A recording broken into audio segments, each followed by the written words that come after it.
तो चलिए वीडियो की शुरुआत करते हैं। आपको सुन के यह थोड़ा शॉकिंग लग सकता है, लेकिन हमारी पृथ्वी और उसके ऊपर का आसमान मिलकर एक बहुत बड़े कैपेसिटर या बैटरी की तरह काम करते हैं। जब हमारा मौसम बिल्कुल साफ और धूप वाला होता है, तब आपके पैरों के नीचे की जमीन नेगेटिव चार्ज से भरी हुई होती है और उसके ऊपर का आसमान पॉजिटिव होता है। हवा में जैसे-जैसे आप 1 मीटर ऊपर जाते हैं, वोल्टेज लगभग 100 वोल्ट तक बढ़ जाता है। इसका मतलब अगर आप अभी सीधे भी खड़े हैं, तो आपके सिर और पैरों के बीच लगभग 200 वोल्ट का अंतर है। इतना वोल्टेज का डिफरेंस होने के बावजूद भी आपको करंट नहीं लगता है, क्योंकि हवा बिजली की बहुत ही खराब कंडक्टर होती है और आपके शरीर से बहुत ही मामूली सा करंट पास होता है। लेकिन हमारी हवा 100% परफेक्ट इंसुलेटर भी नहीं है। स्पेस से आने वाली कॉस्मिक रेज जब इन हवा से टकराती हैं, तो वो आयन को प्रोड्यूस करती हैं और यही आयन एक मीडियम की तरह बिहेव करते हैं और इन्हीं आयंस के कारण ही पूरी दुनिया में आसमान से जमीन की तरफ लगातार एक करंट बहता रहता है। आसान भाषा में कहें तो हमारी पृथ्वी की यह विशाल बैटरी लगातार लीक हो रही है और यह प्रोसेस इतना फास्ट होता है कि लगभग 1 घंटे से भी कम समय में इस करंट की वजह से हमारी पृथ्वी का सारा चार्ज खत्म हो सकता है और हमारी यह बैटरी पूरी तरह से डेड हो सकती है। लेकिन एक्चुअल में ऐसा होता नहीं है, क्योंकि नेचर के पास इस बैटरी को फिर से चार्ज करने का अपना एक बहुत ही दमदार सिस्टम है और वह है थंडरस्टॉर्म और लाइटनिंग। अब चलिए देखते हैं कि ये काम कैसे करता है। जब आसमान में एक बहुत बड़ा तूफानी बादल बनता है, तो उसके अंदर तेज हवाओं की वजह से बर्फ और पानी की बूंदें आपस में जोर-जोर से टकराती हैं और इसी फ्रिक्शन के कारण चार्ज अलग-अलग हो जाते हैं। सारा का सारा नेगेटिव चार्ज बादल के एकदम निचले हिस्से में इकट्ठा हो जाता है और पॉजिटिव चार्ज ऊपर चला जाता है। अब आपको याद होगा कि हमने शुरू में कहा था कि जमीन नेगेटिव चार्ज से भरी हुई होती है, लेकिन जब यह भयंकर नेगेटिव तूफानी बादल हमारी जमीन के ऊपर आता है, तो इलेक्ट्रॉन इलेक्ट्रॉन के बीच रिपल्सन के कारण यह इलेक्ट्रॉन को गहराई में धकेल देता है और इसके कारण हमारी अर्थ के सरफेस पर पॉजिटिव चार्ज आ जाता है। अब यहाँ ऊपर बादल भयंकर नेगेटिव है और नीचे की जमीन पॉजिटिव है। दोनों के बीच का अट्रैक्शन इतना ज्यादा हो जाता है कि हवा भी उसे रोक नहीं पाती है। हवा की ताकत टूट जाती है और बादल अपना सारा नेगेटिव चार्ज जमीन की तरफ फेंक देता है, ताकि पृथ्वी की डिस्चार्ज हो रही बैटरी वापस फुल हो सके और इसी को हम लाइटनिंग कहते हैं। लेकिन यहाँ पर सबसे मजेदार बात यह है, बिजली कभी भी आसमान से जमीन पर एक सीधी लाइन में नहीं गिरती है।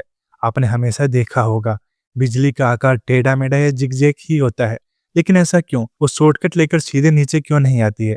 इसका कारण बहुत ही गजब है। जब बादल से इलेक्ट्रॉनों की धार नीचे आना शुरू होती है, तो वह एक झटके में जमीन तक कभी नहीं पहुंचती है। यह रुक रुक कर टुकड़ों में नीचे आती है और फिजिक्स में इसे स्टेप्ड लीडर कहते हैं। इसे ऐसे समझिए जैसे कोई इंसान एक अंधेरे कमरे में आगे बढ़ रहा है।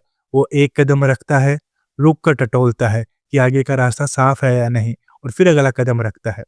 बिजली का यह स्टेप लीडर भी बिल्कुल ऐसा ही काम करता है। यह बादल से निकलकर एक बार में सिर्फ 50 मीटर नीचे की तरफ छलांग लगाता है। इसके बाद यह पलक झपकने से भी बहुत कम समय, लगभग 50 माइक्रोसेकंड के लिए रुक जाता है। इस छोटे से ब्रेक में यह पीछे से आ रहे चार्ज को इकट्ठा होने का इंतजार करता है और फिर अगले 50 मीटर की छलांग लगाता है। लेकिन जब यह रुकता है, तो असल में अपने लिए आगे का सबसे आसान रास्ता ढूंढ रहा होता है। इलेक्ट्रिसिटी बहुत ही लेजी होती है। वो हमेशा वो रास्ता चुनती है जहां इसे आगे बढ़ने के लिए सबसे कम मेहनत लगे, जिसे हम पाथ ऑफ लीस्ट रेजिस्टेंस भी कहते हैं।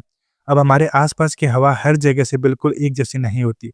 हवा में कहीं नमी ज्यादा होती है, कहीं तापमान अलग होता है और कहीं पर आयंस के छोटे छोटे पैकेट्स होते हैं जो करंट को आसानी से गुजरने देते हैं। इसलिए स्टेप लीडर को हर 50 मीटर के बाद अपनी दिशा बदलनी पड़ती है।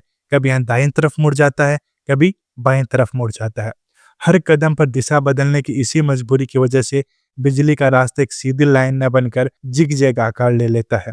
यानी आसमान से गिरती हुई वह टेढ़ी मेढ़ी लाइन असल में बिजली के द्वारा हवा में ढूंढा गया सबसे आसान रास्ता होता है। जैसे ही आसमान से यह भयंकर नेगेटिव चार्ज हमारे जमीन के पास आता है, तो जमीन से जुड़ी हर चीज, चाहे वो कोई पेड़ हो या बड़ी बड़ी बिल्डिंग्स हो या मोबाइल टावर, उन सब के ऊपर बहुत सारा पॉजिटिव चार्ज इकट्ठा हो जाता है। अब बादल के नेगेटिव चार्ज और जमीन के चीजों के पॉजिटिव चार्ज के बीच का इलेक्ट्रिक फील्ड इतना ज्यादा पावरफुल हो जाता है कि वो बीच की हवा को चीर देता है। हवा, जो कि बिजली की बहुत ही खराब कंडक्टर थी, वो इस दबाव में टूट जाती है, उसका ब्रेकडाउन हो जाता है और प्लाज्मा का एक सीधा रास्ता बन जाता है। अब आप खुद सोचिए, पेड़ या बिल्डिंग्स जितनी ज्यादा ऊंची होती है, आसमान से आ रहे लीडर और जमीन के बीच दूरी उतनी ही कम हो जाएगी। लीडर को ज़मीन तक पहुँचने के लिए आसान और छोटा रास्ता मिल जाएगा। बिल्कुल यही वजह है कि ज़्यादा ऊँचाई वाली जगहों, टावर्स या ऊँचे पेड़ों पर बिजली गिरने का चांस हमेशा सबसे ज़्यादा होता है।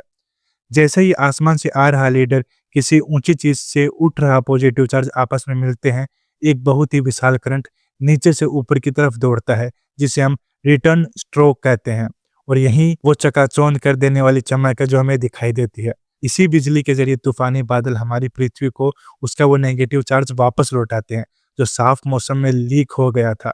बिजली गिरना ही वह तरीका है जिससे हमारी पृथ्वी की वो विशालकाय बैटरी वापस से 100% फुल हो जाती है। और आपको सुनकर थोड़ा-सा शॉकिंग लग सकता है, हमारी पृथ्वी की इस बैटरी को चार्ज रखने के लिए पूरी दुनिया में लगभग हर रोज़ 40,000 थंडरस्टॉर्म आते हैं। अगर हम पूरी पृथ्वी का हिसाब लगाएँ तो हमारी दुनिया में हर 1 सेकंड में लगभग 100 बार बिजली गिरती है। आज के लिए इतना ही, धन्यवाद।